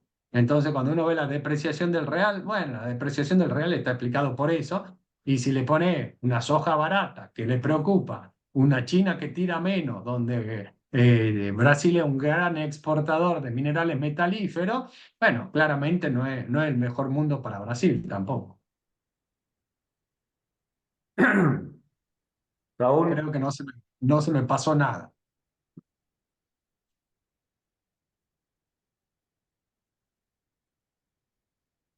no sé si le traba. A ver, Fernando, yendo un poco a la Argentina, ¿no? Vos marcaste muy bien que el Banco Central ha venido recuperando reservas claramente a buen ritmo, pero todavía siguen siendo negativas. Eh, Esto tiene que ver un poco también con la relación del Fondo Monetario que exige, en cierta forma, para llegar a un acuerdo, que haya un mejoramiento en estas reservas y apunta fundamentalmente al dólar blend, que según algunos comentarios de funcionarios del fondo, se lleva prácticamente el 70-75% del superávit comercial que pasa por ese mercado y no va hacia acumular reservas. Eh, Dos preguntas de esto. ¿Vos crees que es necesario, sí o sí, que haya un acuerdo con el fondo a corto plazo para que eso te genere ciertos dólares? Entiendo que ahora en septiembre empieza la discusión. Y segundo, ¿qué harías o qué recomendarías hacer con el dólar blend? Bueno, primero, y ahí veo en el chat que hay muchas preguntas relacionadas con temas políticos, ¿no? Eh, Donde claramente no soy analista político, puedo dar mi visión de algunos de esos temas. Pero el fondo creo que entra en la misma línea. ¿Es crucial el acuerdo con el fondo? No, crucial no es. Si no logra un acuerdo, claramente el cepo va a durar más tiempo. Hace meses venimos planteando, a mí lo que me preocupa de una negociación con el fondo te diga, ok, yo te doy un acuerdo, yo te doy plata, pero quiero que flotes. ¿Qué? Porque ya pasó. Y cada vez que vino el fondo con una recomendación de flotar, terminamos con una crisis. ¿Por qué? Porque en la flotación empezamos a dolarizar los portafolios y tenemos una crisis de balanza de pago, o una crisis de reserva, o una crisis cambiaria. Entonces, ¿qué me preocupa del fondo? Lo que me preocupa del fondo es que venga de nuevo con la cantinela que Argentina tiene que flotar como hace todo el mundo, porque no entiende que Argentina es un país bimonetario y funciona de una manera distinta. Dicho esto, y ahí creo que empieza a entrar la política, ¿qué posibilidad hay que el fondo no le dé un acuerdo a un país que de un año al otro se fue a superávit fiscal, que te bajó la tasa de inflación de un ritmo del 200% al 120% y que en el margen va a estar yendo a abajo del 30% hacia fin, yo diría, perdón, abajo del 25% hacia fin de año, con un mercado de cambio que sí, con cepo, pero que lo va flexibilizando, está recomponiendo reservas y con actividad económica que se va recuperando. La verdad que yo creo que para el fondo va a ser difícil explicar por qué a ese país no le da un acuerdo. Entonces, creo que la clave es lograr un acuerdo centrado en toda la discusión fiscal y de balance de pagos, si queréis, cómo va a hacer para enfrentar los vencimientos de la deuda y la sustentabilidad de la deuda, pero que el fondo no opine de la política cambiaria argentina. Creo que es clave. Respecto del blend, a ver, creo que lo que está haciendo Argentina es que se habla mucho del ¿cuándo se va a levantar el cepo? Todos los días se están tomando medidas de flexibilización del cepo. Todos los días se va avanzando un poquito. ¿Cuándo va a terminar el cepo? Un día el Banco Central va a decir, hoy se levanta la última medida. Ahora, para eso, ¿qué necesitas? Que el Banco Central tenga dólares. Mientras tanto, ¿qué vas haciendo? Dando pequeños pasos en esa dirección. La última, el acceso al MULC para compra de dólares era 30, 60, 90, 120 días, pero lo bajaron a 30 y 60. Entonces, digamos, vas tomando medidas en esa dirección. No es que no estás tomando, porque todo el mundo sigue con la idea que el CEP, bueno, se lo va flexibilizando. El dólar blend, a ver, creo que el dólar blend va a tender a extinguirse, básicamente, ¿por qué? Porque nosotros seguimos pensando que en la medida que vos chupes más peso de lo que emitís en la economía, eso va a hacer que el contado con liqui vaya convergiendo al oficial, y en la medida que ocurra eso, el blend desapareció, ¿no? De alguna manera, ustedes vienen mencionando y al gobierno parecería ir en el sentido a que la convergencia, ahora no es que el contado con liqui necesariamente vaya a bajar, pero con un contado con liqui estable y un dólar oficial devaluando el 2, esa brecha se va achicando paulatinamente y se va convergiendo, ¿sí? O sea, no es que uno baje la nominalidad del dólar oficial, que no es 24 anual, porque cuando vos acumulás está más cerca del 30, podría ser que en un año vos tengas ¿sí? Un solo dólar. Ceteris paribus, el gobierno logra hacer eso y demás.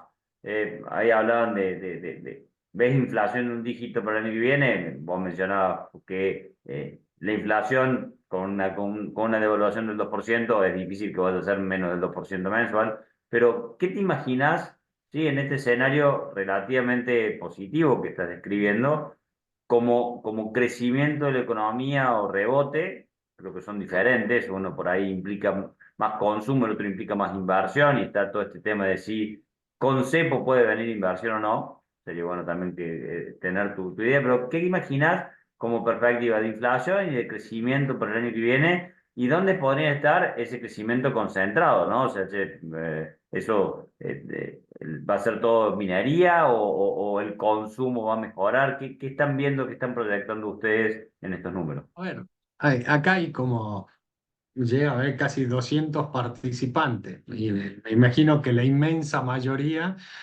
son empresarios. A ver, primero, el crawling al 2% te pone en piso a la inflación y estamos convencidos de eso. Entonces, ¿cómo vemos la inflación? Para este año 117, último bimestre ya abajo del 3%, en torno al 2,5-3%. Ahora el año que viene, como creemos que queremos bajar más la inflación, que ese nivel del 30% anual todavía es inaceptable, vamos a empezar a bajar el crawling. Y el presidente lo dijo, vamos a empezar a bajar la tasa de crawling. En nuestras proyecciones nosotros empezamos a bajar la tasa de crawling y terminamos el año que viene con una inflación abajo de 25% el año. O sea, este año de 117 cae a menos de 25 el año que viene, pero ese menos de 25 tenés a fin del año que viene la inflación yendo a un ritmo del 12-15%, y como somos muy arriesgados, tiramos las proyecciones un año más y para el 26 nos da una inflación de un dígito. Obviamente, con ajuste fiscal, haciendo el crawling lo que está haciendo, sin expansión de crédito interno, ¿sí? Profundizando el programa que tenés hoy. Bueno, no el año que viene, pero el siguiente puede tener inflación de un dígito. Actividad económica.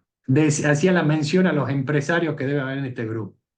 Actividad económica. A ver, tocaste un piso, como veníamos diciendo, el segundo trimestre. Lo tocaste en marzo, abril al piso y a partir de ahí hay alguna recuperación. El último dato de junio fue pequeño negativo, pero está por arriba de marzo, perdón, de marzo a abril. Y está recuperando. Y yo creo que por ahí en algún momento en el chat se podría hacer una encuesta.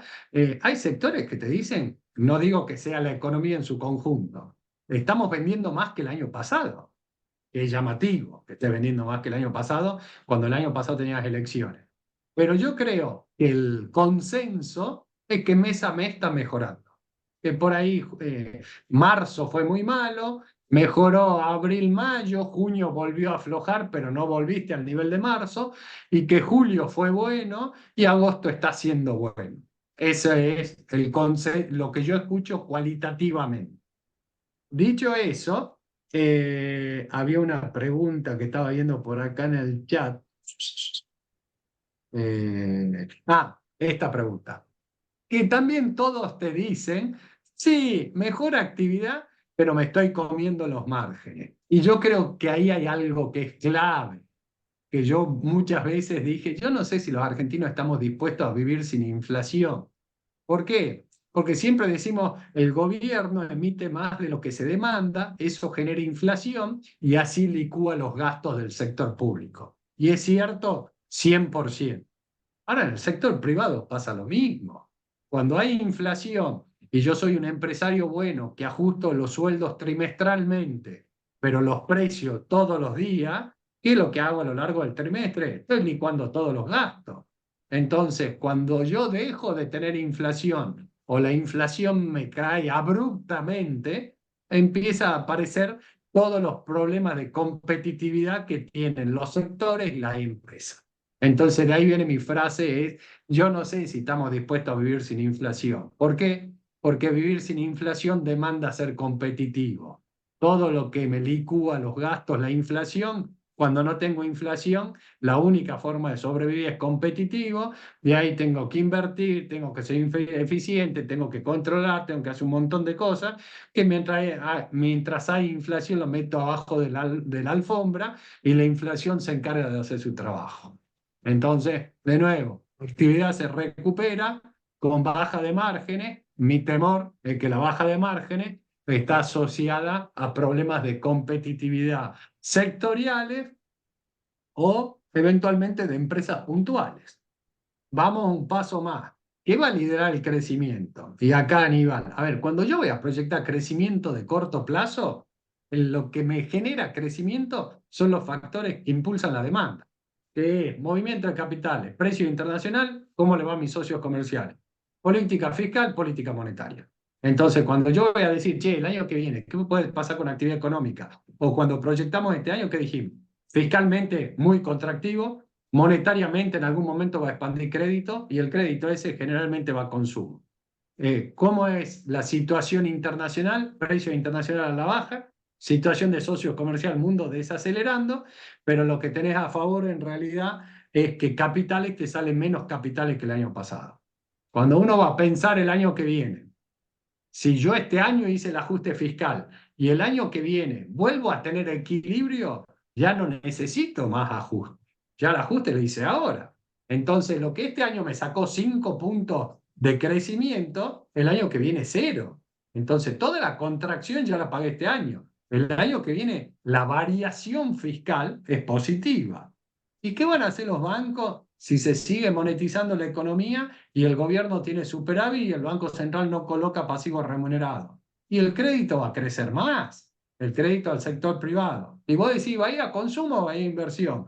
Y a ver, cuando uno ve el PBI, 70% es consumo. Si vos querés que crezca el consumo sin que crezca el PBI, sin que crezca el consumo, imposible o muy difícil. Entonces, claramente va a ir una parte a consumo. En nuestras proyecciones de cuenta corriente tenemos un crecimiento de las importaciones de más de 20% interanual. No es que suponemos que no crecen, están creciendo 20% las importaciones. Entonces, y así tenés superávit en cuenta corriente.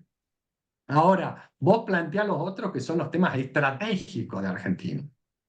¿Cuáles son los sectores que le van a generar divisas a Argentina y crecimiento de mediano a largo plazo? Agroindustria, minería, energía, litio. Y cuando uno dice, ¿y hay gente que invierte o no? A ver, yo la semana pasada estuve en un almuerzo con el encargado de energía del Departamento de Estado del gobierno americano. Y el tipo viene a Argentina porque dice, está bien, nosotros no financiamos proyectos, pero nosotros vemos que acá hay un montón de recursos y necesitamos que haya inversión y ellos ponen inversión de los buenos, que los buenos inviertan para que generen la explosión de esos recursos naturales. Eso se está moviendo. A ver, estás produciendo petróleo, estás exportando petróleo, estás produciendo gas y estás sustituyendo importaciones de gasoil, fuel oil y diesel oil para la generación eléctrica. Estás con el gasoducto norte que a fin de año va a estar funcionando, le va a estar exportando gas al sur de Brasil por la ampliación de Oldelval, que al fin de año va a estar la duplicación de los oleoductos, estás exportando petróleo por el Atlántico. Esa es la dinámica energética que estamos diciendo. Y a eso sumarle una planta de liqueficación que te permita hacer del gas un commodity y exportarlo a cualquier lugar del mundo. Y la ampliación de la planta de urea que te permita que el precio de la urea pase de export parity a import parity. Bueno, a ver, todo eso es lo de mediano plazo que con el RIGI se está ocurriendo, está empezando a verse movimiento. Bueno, vamos a ver cuánto tiempo lleva. Una planta de liqueficación, Chile, cuando le cortamos el gasoducto, lo hizo en 1 año y medio. Vamos a ver si Argentina tiene 1 año y medio una planta de liqueficación, bueno, lleva 25 años, qué sé yo. Vamos a ver qué es lo que pasa, ¿no? Eh, Ahí estaban preguntando y tiene que ver, che, los bancos están ofreciendo crédito, justamente se está dando el crowding in más que el crowding out, del hecho de que el Estado ha dejado de ser el demandante único y absoluto en el mercado de crédito, obliga a los bancos a trabajar de bancos Y está la disyuntiva, me tomo crédito ahora, espero, tomo crédito en pesos, tomo crédito en dólares. ¿Cómo ves un poco esa dinámica del mercado financiero? A ver, claramente si alguien cree que en Argentina va a seguir bajando la inflación y que el tipo de cambio va a ir al ritmo de la inflación en algún momento, no me endeudaría a tasa fija, iría claramente a tasa variable. Me parece que los niveles de tasa fija, más allá de que pueden parecer atractivos respecto a lo del año pasado, si el año que viene la inflación es 23% y me están dando crédito del 40%, y la tasa que voy a estar pagando es 15% real, nada despreciable. Y por eso también el apuro del sistema financiero de salir a dar crédito relativamente de mediano plazo a tasa fija. Porque si esto funciona, yo me quiero asegurar estos niveles de tasa todo lo que pueda. Entonces, respecto de tasa, de nuevo, en este escenario, las tasas de interés van a la baja. Alguien pregunta ahí cómo veo la tasa en pesos y la tasa en dólares. A ver, lo primero que debería eliminarse de la discusión es que en algún momento el tipo de cambio y la inflación van a ir a un ritmo muy parecido. Entonces, las dos tasas, tanto la real como la implícita en dólares, van a ser positivas. ¿Cuán positiva? Y bueno, eso va a depender en parte de la expectativa que tenga la Argentina en los precios de los activos argentinos. Ahora, de nuevo, nosotros hacemos proyecciones y en las proyecciones, dado que el año que viene estás teniendo 23% de inflación y este año venís del 120, claramente tiene una fuerte desaceleración de la tasa de interés también. Perdón, y Bien. respecto a tasa en dólares, yo digo, no saldría a tomar una posición descalzada, pero el que está relacionado con el sector exportador, me puedo endeudar en un banco al 1,5% en dólares y en realidad agarro, no sé, $1.000.000, lo pongo en bono de tesoro a 5,25 y me endeudo acá no sé, al 2%. Bueno, y si hay un problema, Uno contado con Lick y el otro no, pero ahí hay una, te dejo algo que charlábamos con gente vinculada al agro y a sectores que tenemos algunos participantes de sectores vinculados al agro.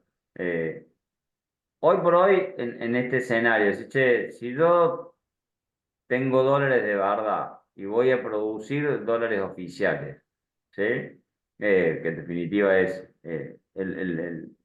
cuando vos tenés una actividad como la agricultura, básicamente producís dólares a tipo de cambio, que vas a vender a tipo de cambio oficial.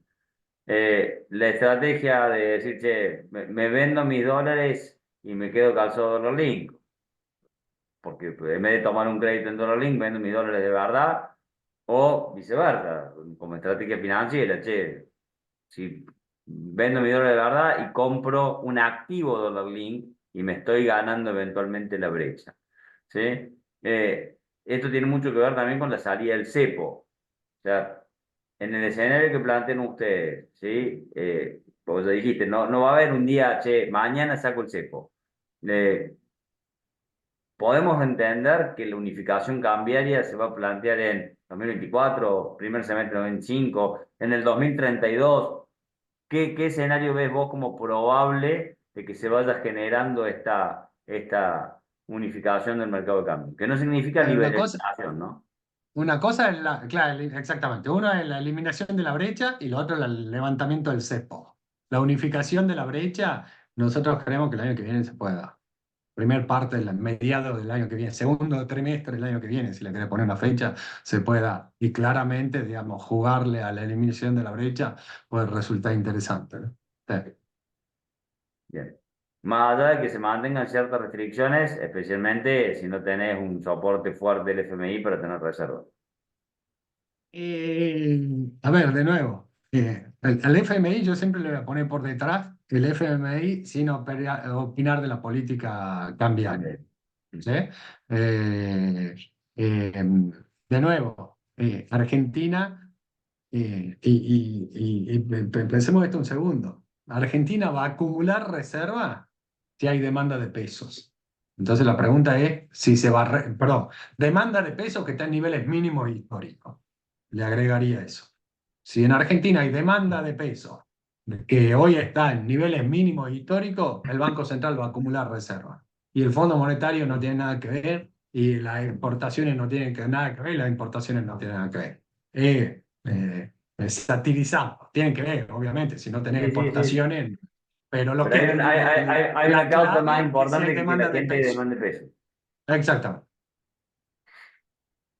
Bien. Saúl, Una no sé si preguntita, algo. sí, una pregunta, Fernando. El riego país venía bajando, llegó a tocar 1200, una cosa así cuando salió la ley y volvió a la zona de 1400, 1500 y resulta bastante difícil de que lo perfore por ahora. Parecería que el mercado está en una situación de ver para creer. ¿Qué debería pasar? ¿Qué gatillo debería suceder como para que se produzca la ruptura de ese piso hoy y iría a buscar niveles más adecuados, que es un poco lo que mostraste vos? Lo primero, creo, de nuevo, creo que el rebote del riego país fue en toda la región, no fue un hecho exclusivo de Argentina. Pero de nuevo, Argentina triplica el riego país del resto de la región, con lo cual debería comprimir esto. Comparto completamente. ¿Qué debería ocurrir? La verdad que es una buena pregunta, Saúl. ¿Qué le pide el mercado a Argentina? ¿Qué quiere el mercado de Argentina? A ver, a mí me resulta difícil de entender qué quiere el mercado de Argentina cuando tenés un gobierno que hizo un ajuste fiscal que no lo hizo nadie, te puso en superávit, cuando el gobierno te dijo te voy a bajar la inflación y te está bajando. Ahí hay una pregunta, la relaciono con eso, que dice de los números viene bien, pero el tema político. Eh, Cuando, digamos, desde el punto de vista económico, venís teniendo logros y claramente para el mercado no es suficiente. Eh, Creo que lo relacionaría con esa pregunta de los políticos. Y uno dice, che, ¿qué riesgo tiene todo lo que ustedes están planteando? Y yo diría el riesgo político. ¿El riesgo qué es político? Que el Congreso se junte y te dice, no, ¿sabes qué? A partir de mañana los jubilados ganan $15.000 por mes. ¿Por qué? Y porque sí, porque nos gusta. O vamos a eliminar este impuesto. ¿Por qué? Porque no está mal que este pague impuestos. Vamos a hacer, es lo que hace el Congreso al final del día. Ahora, creo que está la convicción de, del gobierno de no entregar el superávit fiscal. Y creo que es correcto. Entonces eso te va a generar ruido, pelea y desgaste. Si tenés que vetar una ley, si tenés que subir un impuesto, si tenés que recortar otro gasto, creo que es lo que genera ruido. Y ayer alguien me dijo, che, pero la verdad que esta sanción del ajuste jubilatorio consiguieron 2/3 del Congreso. eh, Se pueden juntar y con 2/3 sacarte lo que quieran. Bueno, eran los riesgos que conocemos desde octubre, que si Milei llegaba a ser presidente, en el Congreso tenía 30 diputados y 7 senadores. Bueno, es el riesgo político y creo que el riesgo que tienen por detrás todos los números de los que estamos hablando y todos los supuestos es el riesgo político, preponderantemente político. Y creo que posiblemente el mercado, los bonos, también ven el mismo riesgo. Que bueno, esto está funcionando por ahora, pero cualquier día el Congreso te da vuelta a algo y te deja pedaleando en el aire. Me parece, ¿no?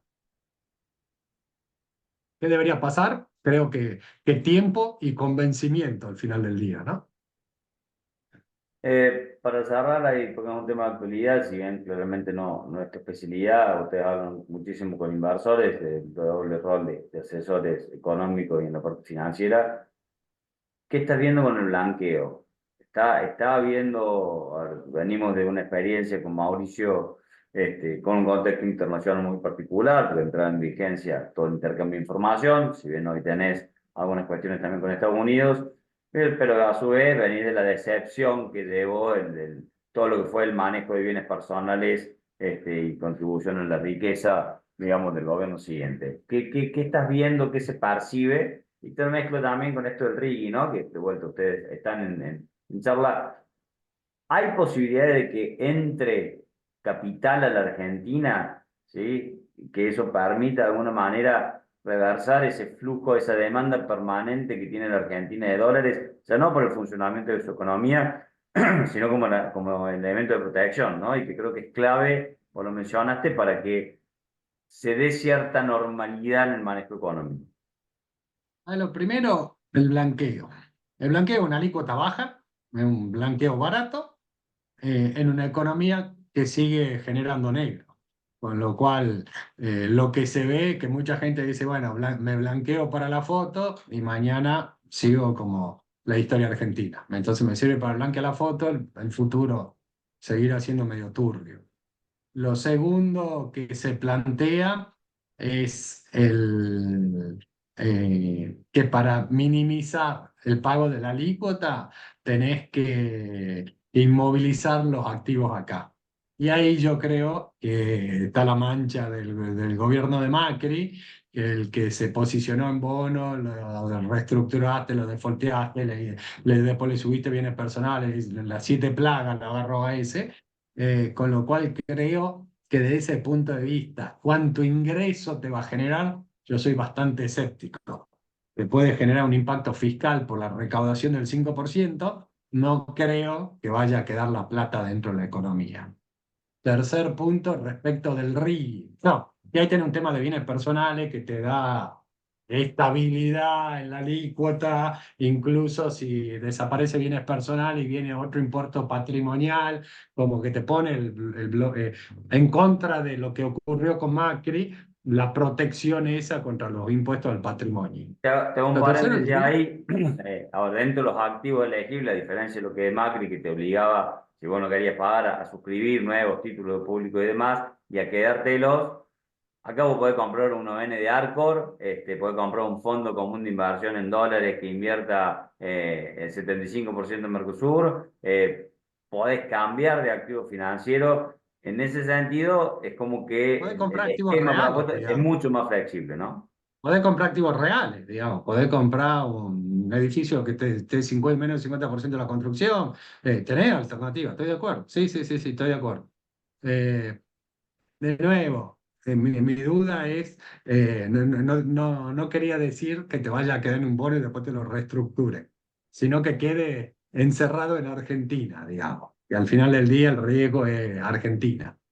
Respecto al RIGI, a ver, el RIGI tenía dos, el RIGI, la inversión importante para Argentina tenía dos restricciones. Uno, la liberación del cepo y el segundo, el RIGI.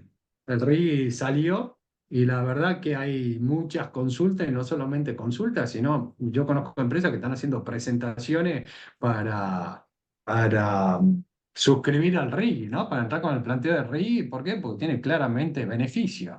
Y de nuevo, es una Argentina que tiene potencial muy importante en sectores, relacionando con algo que decías hace un rato, Aníbal, de que el mundo demanda.